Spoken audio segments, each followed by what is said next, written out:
Good morning students, welcome in online class 8 class.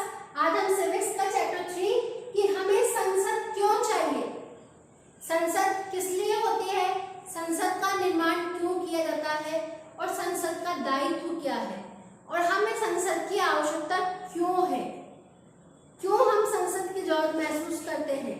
तो अब हम इसमें पढ़ेंगे कि भारतीयों को इस बात का गर्व है कि हम एक लोकतांत्रिक देश में रहते हैं, कि हम एक लोकतांत्रिक देश के भारत क्या है, एक लोकतांत्रिक देश है जहां पे जिसका चुनाव हमारी जनता के द्वारा किया जाता है। तो यहाँ पे जो जनता चुनाव अगर कर रही है, जनता किसी को खड़ा करके जनता किसी को नियुक्त करती है, तो सरकार का भी दायित्व होता है कि जनता के सारे वादों को पूरा करे। लोकतांत्रिक सरकार के लिए नागरिकों की सहमति के महत्व विचारों के संबंध समझने की हम कोशिश करते हैं और इस बात में भी निर्णय प्रक्रिया में हिस्सा रखा जाता है कि हमें जनता के समस्त बातों को ध्यान में रखते हुए उनके हित में कार्य करने होते हैं। ठीक है, अब लोगों का फैसला क्यों लेना चाहिए, कि लोगों को ये फैसला लेना चाहिए कि हम सरकार का गठन किस तरह से करें या फिर कैसे हम उसमें अपनी भूमिका को निभाएं। जैसा कि हम जानते हैं कि हमारा देश 15 अगस्त 1947 को आजाद हुआ था, हमारे देश को स्वतंत्रता मिल गई थी, किंतु हमारे देश में उस समय बहुत सारी बुराइयां व्याप्त थी, जिसके परिणाम स्वरूप देश को एक बहुत लंबी जो दास्तां यहाँ मिली थी, उसके फलस्वरूप लोगों में उस चीज की बहुत भयानक स्थिति उत्पन्न हो गई थी। इस आजादी के लिए पूरे देश की जनता ने यहाँ पे अपने प्राणों का बलिदान दिया था और अपने समस्त प्रयास उन्होंने देश स्वतंत्र कराने में किए थे। इन्होंने अपने देश को आजाद कराने के लिए बहुत सारे संघर्ष किए और इस संघर्ष में समाज के बहुत सारे हिस्सेदारी थी, तरह तरह के लोगों ने भाग लिया, स्वतंत्रता, समानता और निर्णय में विचारों से प्रेरित थे। औपनिवेशिक शासन के तहत ब्रिटिश सरकार से भयभीत रहते थे, परेशान रहते थे, क्योंकि ब्रिटिश सरकार यहाँ आई तो व्यापार करने थी, लेकिन यहाँ के लोगों को उन्होंने अपने अधीन कर लिया। लेकिन अगर वो इन फैसलों की आलोचना करते हैं तो उन्हें भारी खतरा भी सामना करना पड़ता था। स्वतंत्रता आंदोलन ने ये स्थिति को बदल डाला। राष्ट्रवादी खुलेआम ब्रिटिश सरकार की आलोचना करने लगे और अपनी मांगे पेश करने लगे।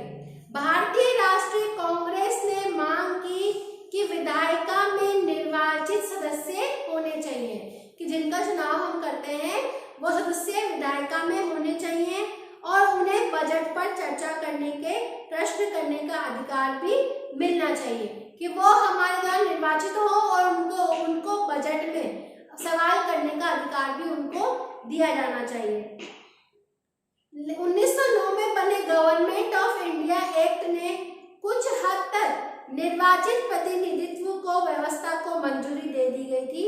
ब्रिटिश सरकार के अंतर्गत बनाई गई ये शुरुआती विधायिकाएं राष्ट्रवादियों के बढ़ते जा रहे दबाव के कारण ही बनी थी, लेकिन इनमें सभी वयस्कों को न तो वोट डालने का अधिकार दिया गया था और न ही निर्णय लेने का अधिकार दिया गया था। कि हमने इससे पहले पढ़ा था कि औपनिवेशिक शासन के अनुभव, स्वतंत्रता संघर्ष के तरह तरह के लोगों की हिस्सेदारी के आधार पर राष्ट्रवादियों को विश्वास हो गया था कि स्वतंत्र भारत में सभी लोग अपने जीवन को प्रभावित करने में फैसले लेने की क्षमता रखते हैं। स्वतंत्रता मिलने पर हम स्वतंत्र देश के नागरिक बन सकते हैं और इसका मतलब ये नहीं है कि जो सरकार चाहे वही करे। ऐसा नहीं है कि अगर सरकार ने सोच लिया कि हमें इस तरह से अपने आप को ऊपर रखना है, जनता को नीचे रखना है, तो वो भी संभव नहीं था। स्वतंत्र भारत के संविधान में ठोस रूप से ग्रहण किया गया कि यहाँ पे सभी सार्वभौमिक वयस्क मताधिकार के सिद्धांत को अपनाया जाए और यहाँ पे मताधिकार का मतलब है कि देश के सभी नागरिकों को यहाँ पे वोट देने का अधिकार भी दिया जाना चाहिए।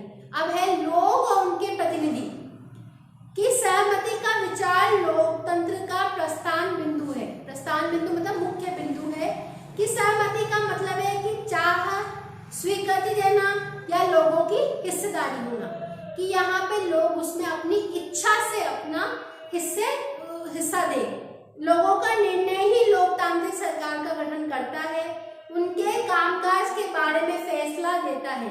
इस तरह के लोकतंत्र के पीछे मूल सोच यह होती है कि व्यक्ति और नागरिक ही सबसे महत्वपूर्ण है और सैद्धांतिक स्तर पर सरकार एवं अन्य सार्वजनिक संस्थानों में इन नागरिकों की आस्था होनी चाहिए। व्यक्ति सरकार को अपनी मंजूरी कैसे देता है? जैसे कि हमने देखा है कि मंजूरी देने का सबसे अच्छा तरीका क्या है? चुनाव है। कि अगर कोई व्यक्ति उस सरकार से सहमत है तो उसको जिताकर वो अपनी मंजूरी उनको दे देता है। अगर वो उनको पसंद नहीं है तो वो उसको गिरा भी सकता है। लोग संसद के लिए अपने प्रतिनिधियों का चुनाव करते हैं और इन्हीं चुनाव निर्वाचित प्रतिनिधियों में से एक समूह जो होता है वो सरकार बनाता है। कि हमने जिसको चुनाव किया उनमें से चुने गए प्रतिनिधियों का जो समूह जो पूर्ण बहुमत से उसमें विजय हुआ है वही सब मिलकर सरकार का गठन करते हैं। जनता द्वारा चुने गए सभी प्रतिनिधियों के इस समूह को संसद कहा जाता है और ये संसद सरकार को नियंत्रित करती है और उसका मार्गदर्शन करती है। इस लिहाज से अपने निर्वाचित प्रतिनिधियों के माध्यम से ही लोग सरकार बनाते हैं और उस पर नियंत्रण रखते हैं।